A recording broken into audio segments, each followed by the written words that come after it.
An Inconvenient Truth, episode 12. Today is a little bit of a doozy.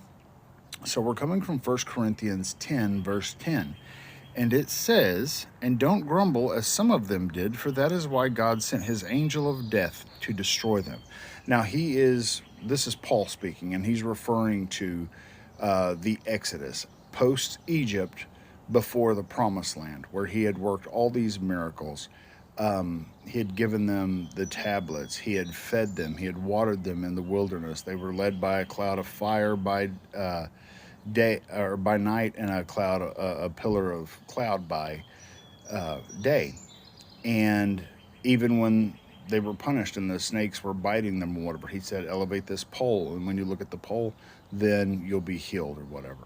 So he had provided all of this. We're talking manna, bread, literally coming from heaven, landing on the ground. All this stuff was going on. They were literally walking in the miraculous, and they could not stop complaining. And it strikes me that in a lot of churches, in every church I've ever been in, you have a group, a little cluster of people who they are just naysayers. Everything's down, everything's bad. You ask them, "How you doing today?" And you're going to get a 30-minute lecture on how disastrous their life is. That is not pleasing to God. That is not pleasing to God. You are in whatever situation you are. God has literally, on the cross, when he was crucified, he didn't even complain. The only thing that ever came close to it, which wasn't a complaint, was when he said, "Eli, Eli, lama sabachthani," which is interpreted saying, my God, why have you forsaken me?" And he's referring back to Psalm, I believe, chapter 20 or 21, where it literally says everything that's going to happen on the cross.